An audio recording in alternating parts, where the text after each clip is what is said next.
Namaste, students. It's wonderful to be with you and share this transmission on an overview of coaching and our core fundamental values of holistic coaching.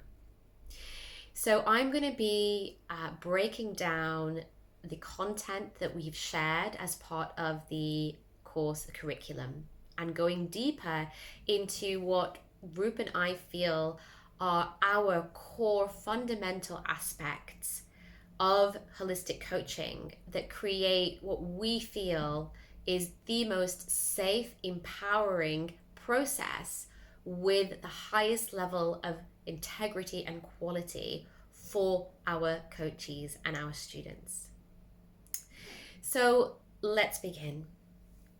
Coaching can be used in a variety of different settings. Coaching isn't something that necessarily has to be used in a coaching therapist relationship. When I first trained in coaching, best part of a decade ago, my original intention was to learn these tools and techniques that I could utilize when working with volunteers and my staff members and working with partners. It wasn't until later on that I developed a little bit more confidence that I felt ready or that I even wanted to go out there and to coach individuals. And there are so many applications of these tools and techniques. I've even used them in my work with young people in my youth and community projects. And I've used these tools and techniques in conversations that I've had with close friends and families. The possibilities are endless. Ultimately, what we are talking about here is mindful communication.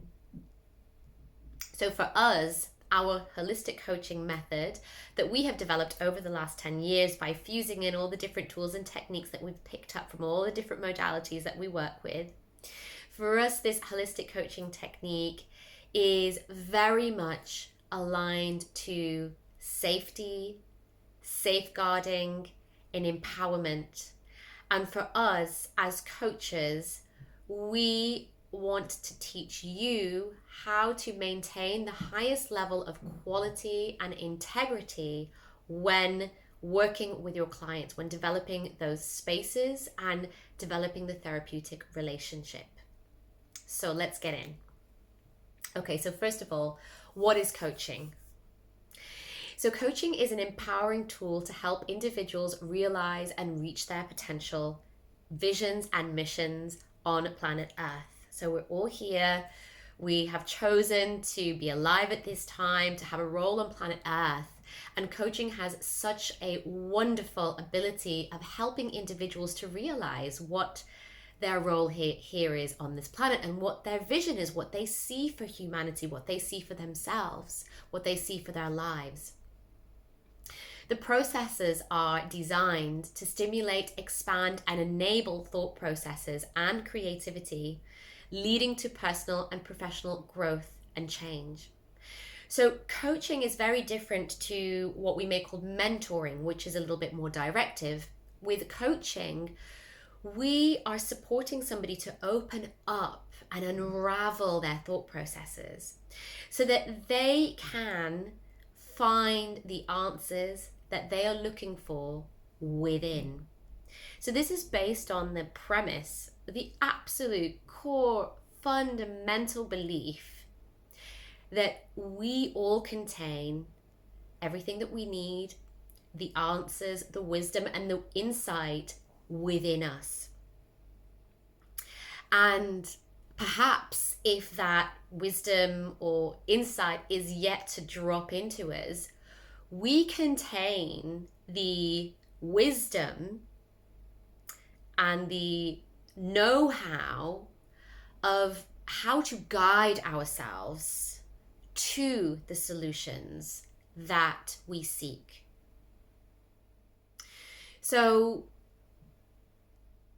when we enable somebody in their journey of realizing, recognizing their strengths, their abundance, what their role is, who they really are, when we take somebody through that journey, what we are committing to is handing the power back to them to realize. That is the point of self-realization, self-awareness, self-leadership. It isn't about us telling them what our interpretation is. It's about us creating a space for them to journey through that themselves, to explore that themselves, to realize themselves who and what they really are, who and what they really need also, and where they're going. So this in itself will lead to the most powerful and impactful type of evolutionary change in somebody's life. This is the only way to create evolutionary change, is to hand that power back to that person. So I stopped using the phrase that I empower people. I stopped using that phrase a long time ago and started adopting the idea of I support people to empower themselves. So I'm creating simply a process, an environment. I am purifying my energy so that I can show up in this space for this person, and I am guiding them on a journey where essentially they are empowering themselves by remembering, by realizing, by reflecting on the answers, on the wisdom, on the knowledge that already lives within them. So the processes explore many different aspects of our inner and outer worlds, such as our emotions, our goals, our barriers, our environments, our challenges, the support network we have around us, our motivation, all of those sorts of things in a comfortable, safe, and supportive environment. Safeguarding must be at the heart of all coaching processes, and indeed traditional coaching is centered around this. So how does safeguarding tie into all of this? So in my particular understanding, and Roop also shares this approach with me as well, it's very central, as I've mentioned, to our work. Safe environments are environments where individuals feel that they can open up their own thought processes without judgment, without the projection of others, without the interpretations and opinions of others. So safe environments are clean environments where people feel that they can empower themselves because they are being given that space to do that. Okay, that is a safe environment.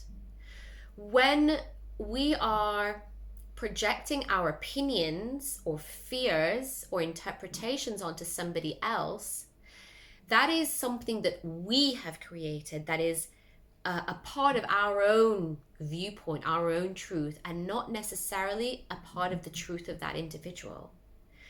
Often individuals have got to go, well, not often, always, we are here to go on our own personal journey to realize ourselves what is true for us in our world. Okay. And yes, a part of that is hearing other people's perspectives and hearing other people's opinions, and that helps us to shape our own.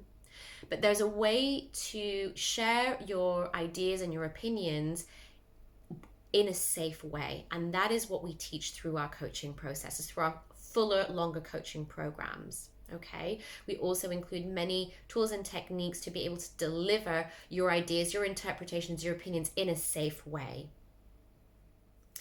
The processes, as we've said, are exploring many, many different aspects of our life. So coaching, you will find people with different labels of coaching titles. So a life coach, health coach, energy coach. I practice as a holistic coach, so I'm combining lots and lots of those different modalities together, and I'm bringing a very holistic way of coaching. But you may choose to focus on one specific area of coaching. You might choose to focus on energy or on nutrition or whatever it is that your training has brought forward in you. So this is something that's very, very important to tune into, but also important to let go of the labels as well, okay? Because in time, you will flow into the right job title or the right title for yourself. It actually took me many, many years of practicing as a holistic coach to recognize that was actually what I was doing, and that was That was the title that I was going to give myself. I simply practiced as a coach for many, many years. I started off by specializing in professional development, and then as I picked up my nutritional therapy and my energy medicine work and my yoga, mindfulness, and meditation, and I started fusing different tools and techniques that I picked up from those modalities, later on I recognized that I'm working in such a holistic way that I think that that should be a part of the way that I present myself to the world. Okay. So the emphasis is put on the participant as the driver of change and discovery. So sessions are always appropriately paced so that the participant can make progress in their own time. We're not trying to push them and get results. Okay, and I'm going to talk about a little bit about our own agenda in a minute, and how important it is to scrutinize our own agenda. For a process to be fully empowering, that person has got to journey in their own time. It often takes something to click in place for the next part of the journey to make itself known and to unfold. Okay, and it may take a week to get to that next thing that clicks in place. It may take an hour, it may take a minute, it may take a year. We've got to just honor that this is a process, and remove our own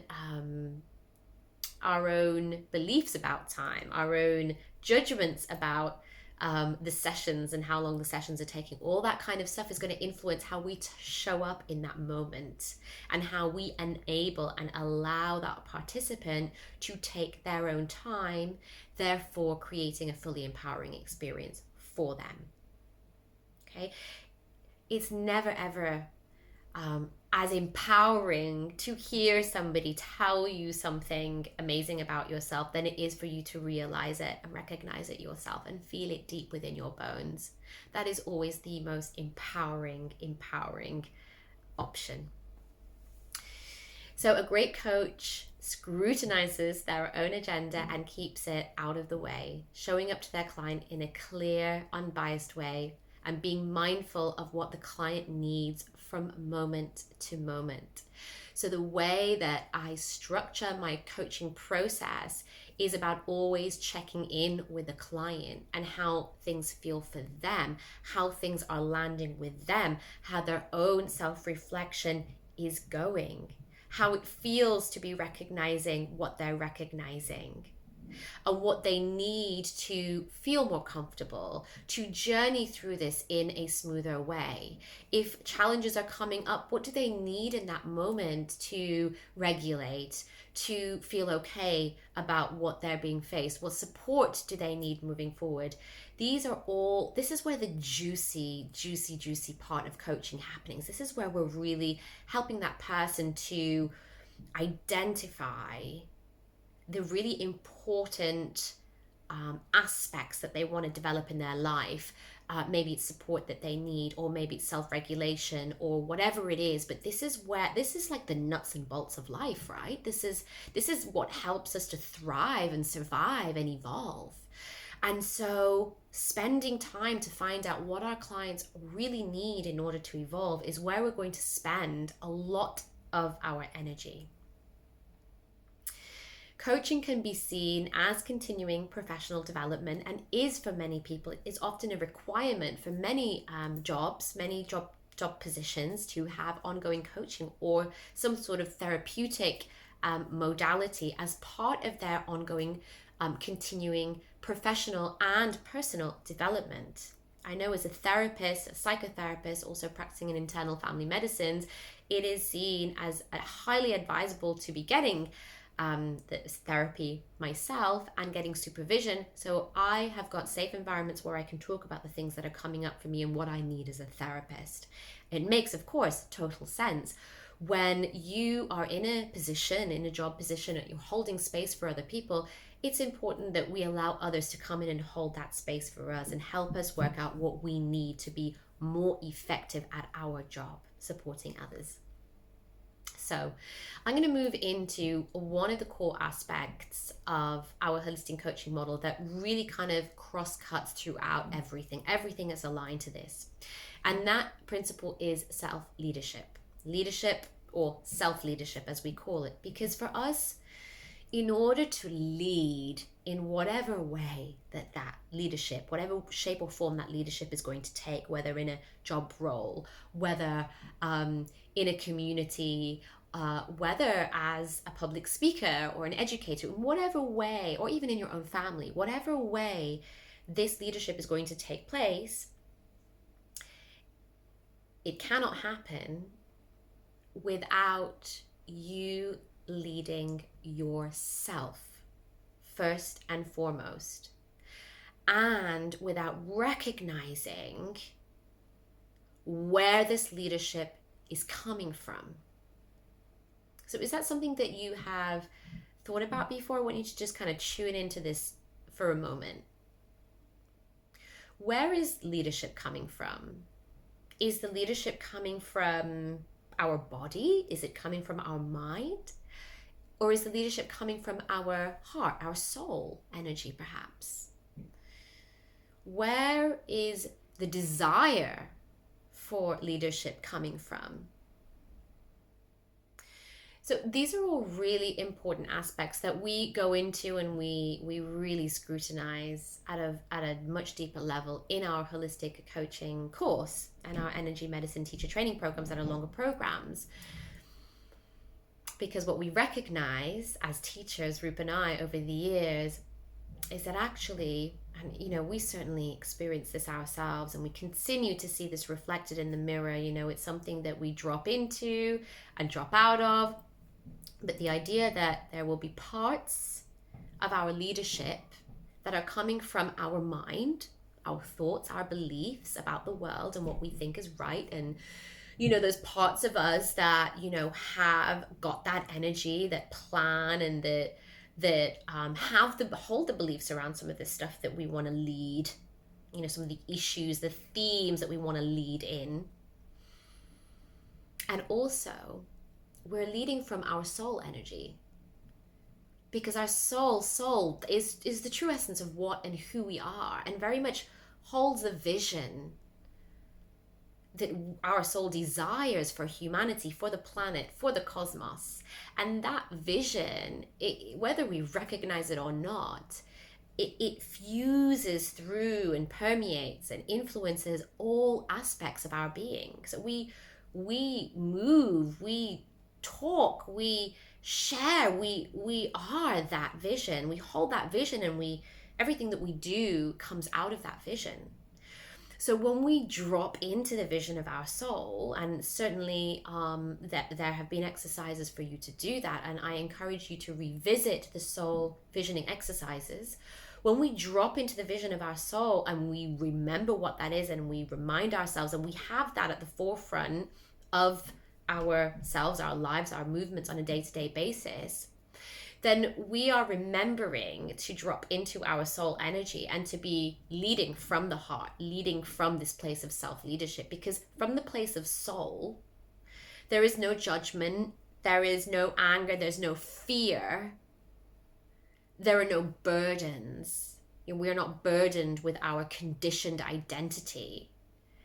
Our soul energy is the pure, all-knowing, all-compassionate, courageous, clear, powerful, playful, humorous, just absolutely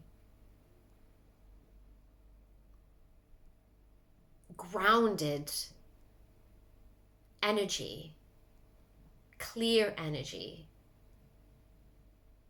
So it's the balance and interplay of these two aspects of us, are the parts of our mind and our soul energy, that come together, and we lead from there.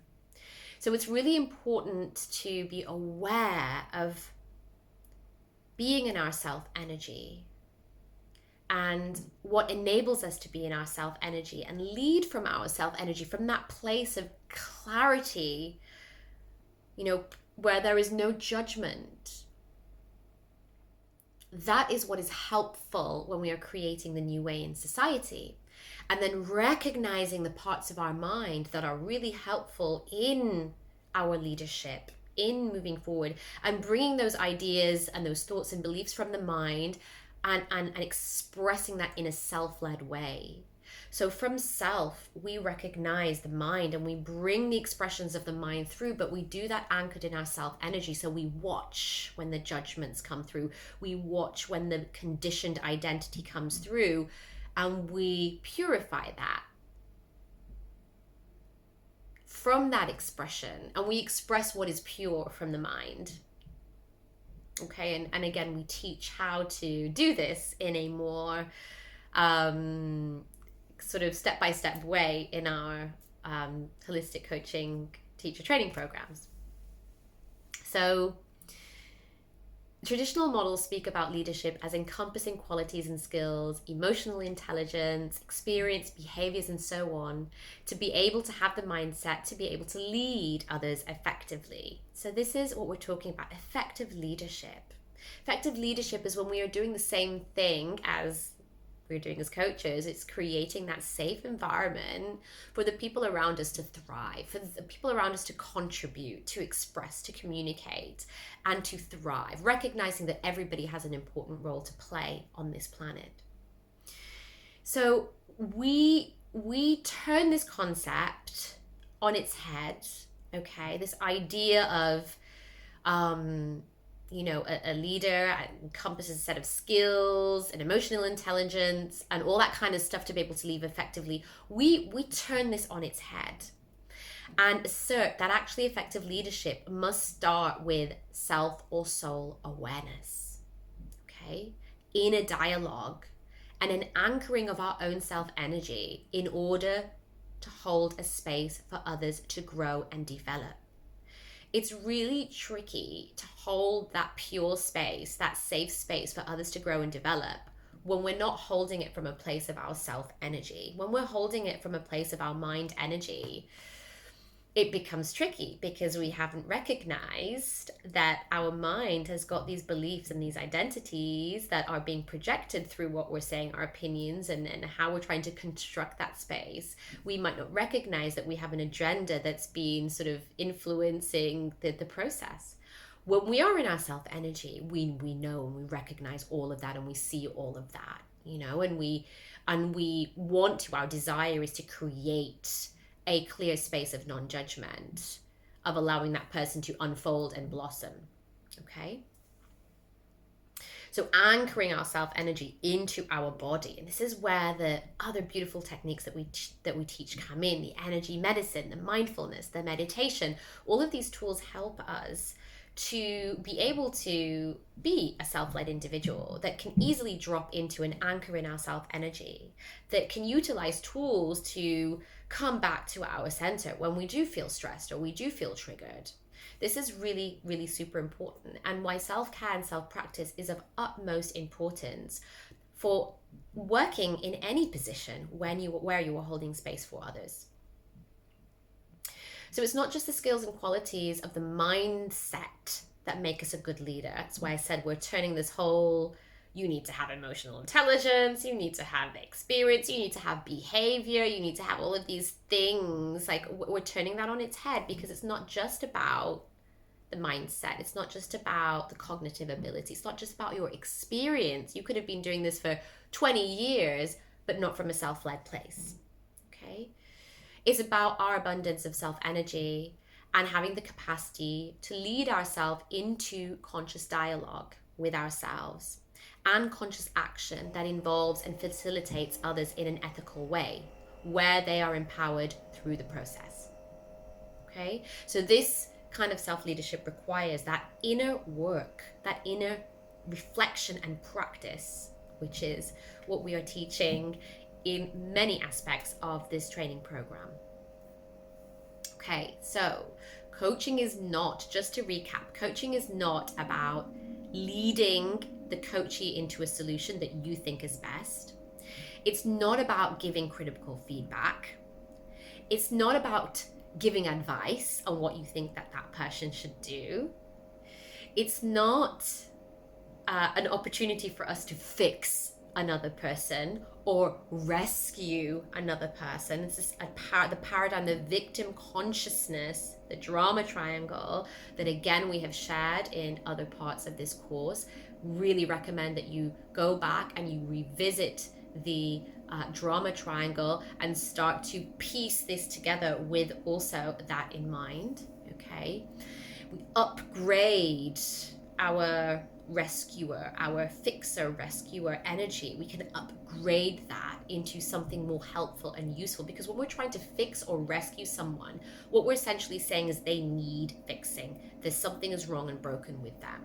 They need my help because there is something that they don't have. We're coming from that place of lack. So we don't hold our clients from in a place of lack.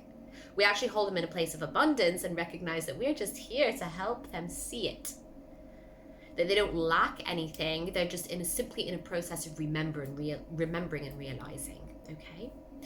So the fixing and the rescuing is an absolutely crucial part of this process. And if you feel that you have a tendency within you to fix and rescue, and I'm going to just tell you that pretty much every single student I have ever met, including myself, will go through a process of recognizing and scrutinizing the rescuer archetype within them, within ourselves. This is such an important part of our therapeutic journey of learning to be a powerful therapist, is learning to bring our rescuer aspect into balance. Okay, so coaching is not an opportunity to tell somebody what to do, or and it's not also an opportunity for somebody to seek answers for what they're looking for. And often I do get people come to me telling me that they need the answers for something and they haven't quite understood the coaching process. So this is a really beautiful time at the beginning of any therapeutic relationship to clearly define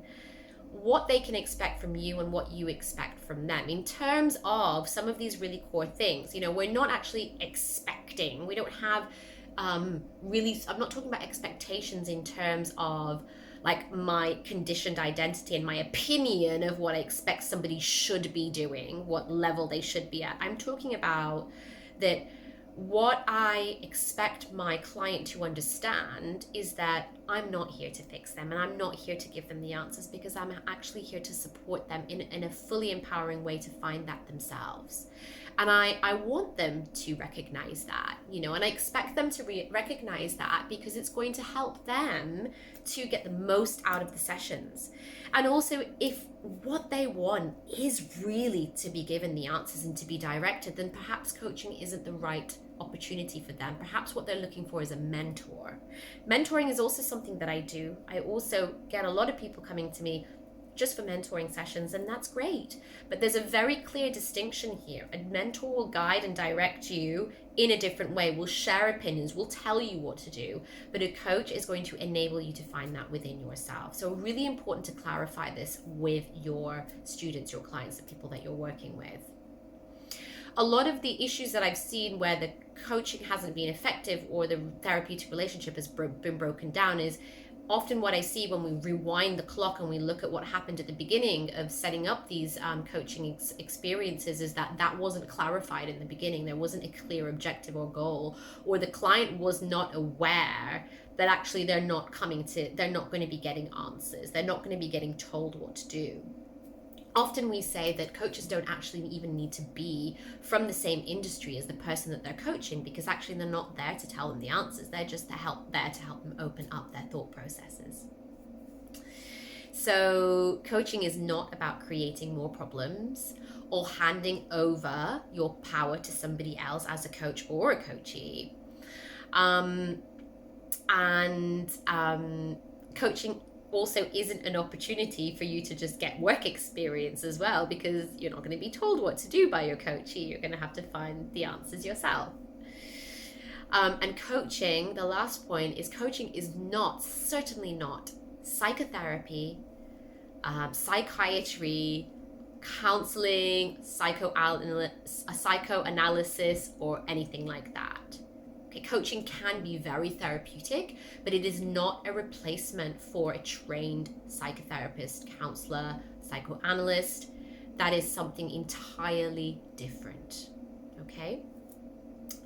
So I'm just going to briefly, as a means of overviewing everything that I've spoken about and starting to bring these themes together and starting to weave the fundamental core foundational concepts of our holistic coaching model together, I'm going to talk about the five, this is 10, five, the five coaching gateways that lead to evolution or evolutionary action.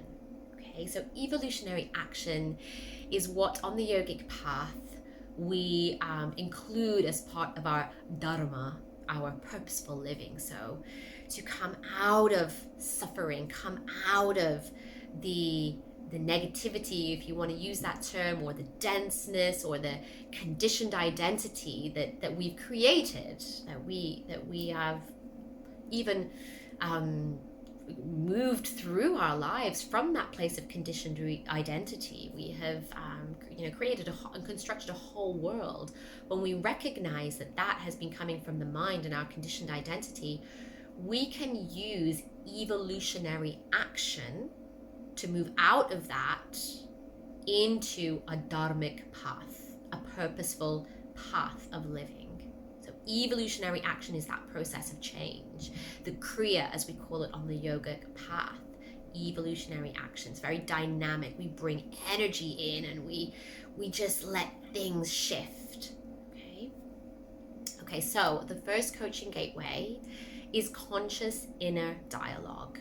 So I've already explained a lot of these concepts, so I'm just going to kind of start to weave them together now. So the conscious inner dialogue, this is for the coach and the coachee. So as a coach, we have our own inner dialogue that we are utilizing for our own evolutionary development. So this process that we go through self-practice and self-care to really recognize and acknowledge where we're at. So when we see ourselves, we see our thoughts coming and going, we feel the body, we feel the mind getting triggered in a certain situation, even by a client, because it happens. This is very common.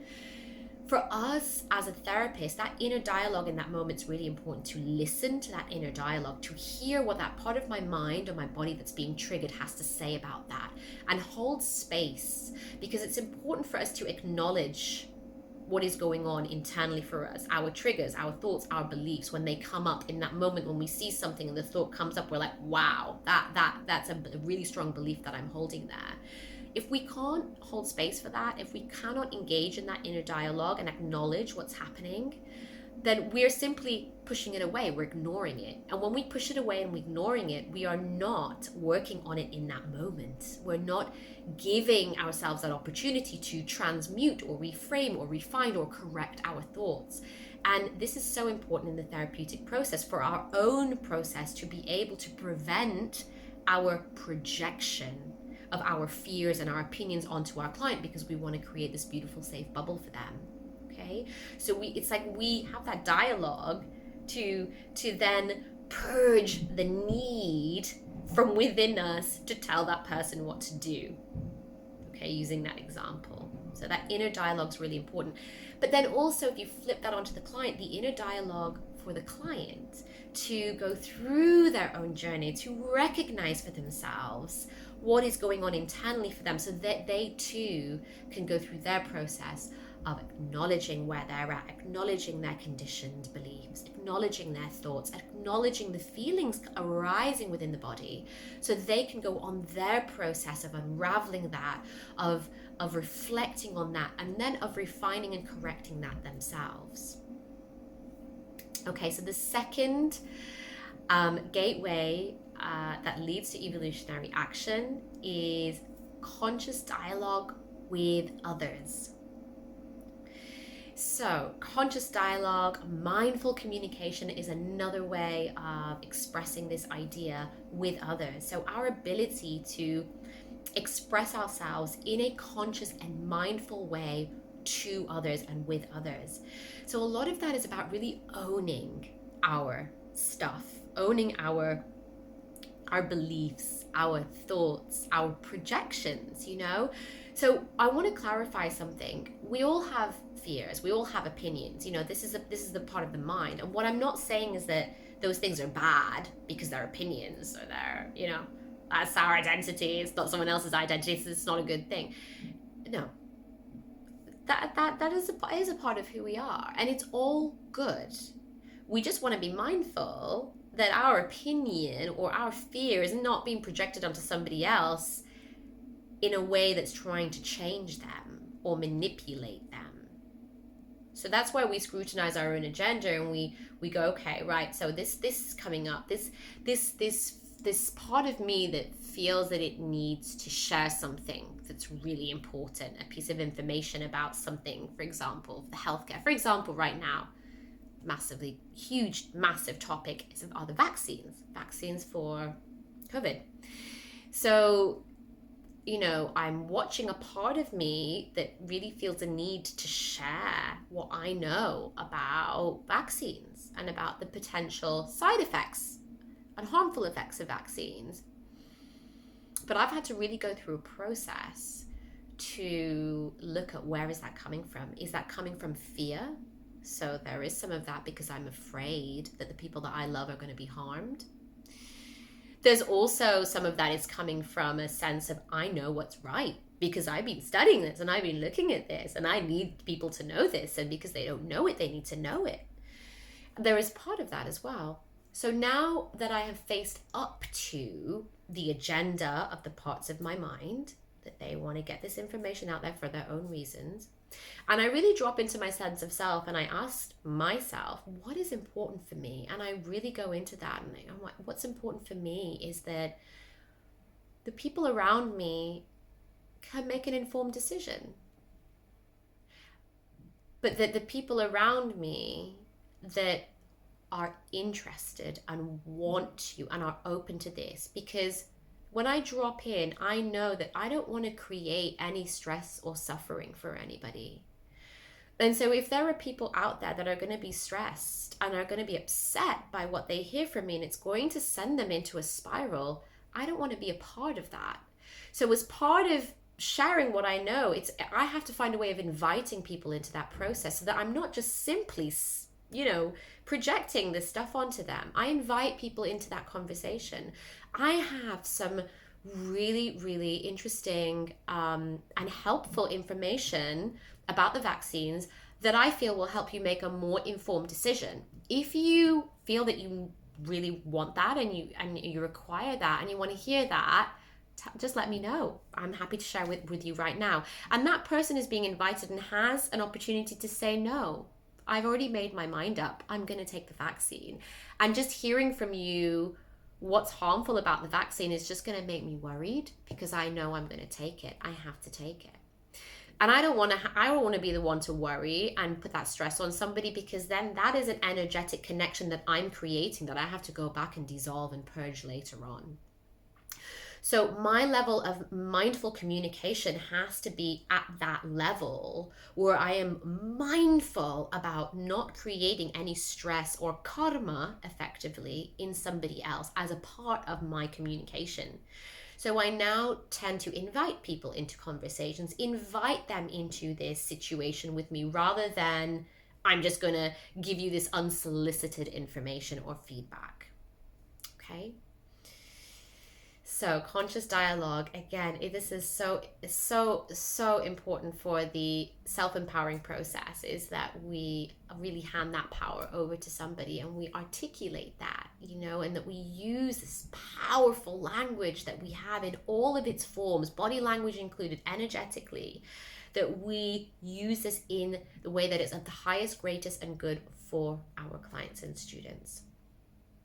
Okay, so the third coaching gateway is willingness and capacity. So willingness and capacity for us go hand in hand, and this is particularly willingness and capacity of that person, so their ability to take action, to make their own shifts, and to learn from that and grow from that.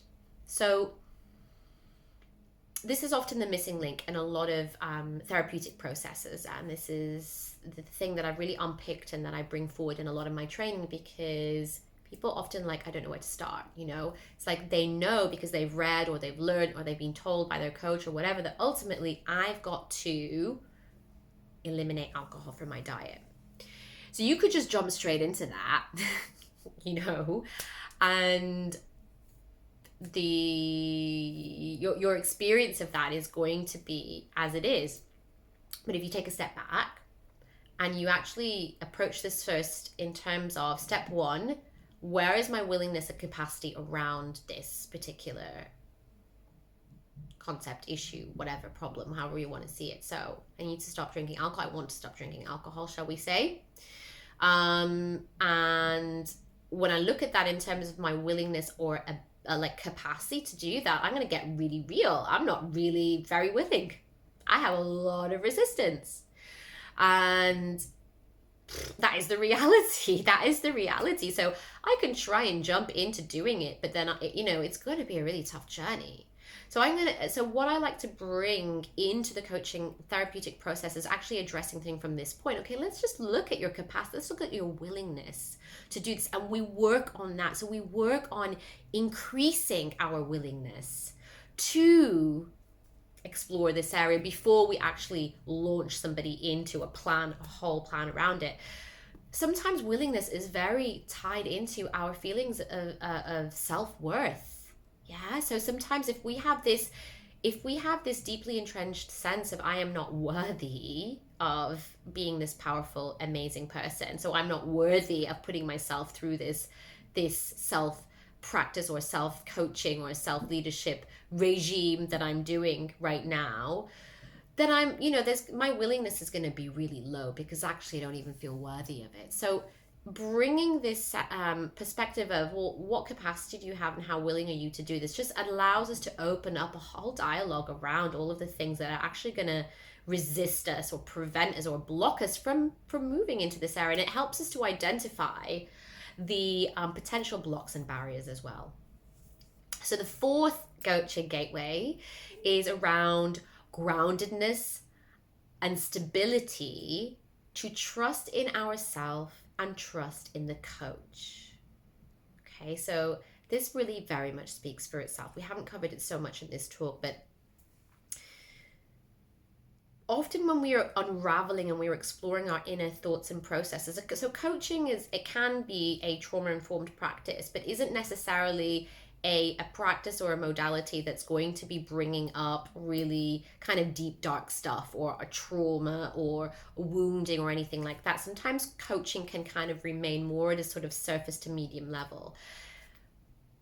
But there comes a point in everybody's coaching career or everyone's kind of coaching relationships where you do hit on something that it goes deeper into a vulnerability or a wound or a trauma or something that happened in the past that was really uncomfortable and maybe hasn't been resolved yet. Okay. So if we create groundedness and stability just as a foundational concept of our work, then what we are doing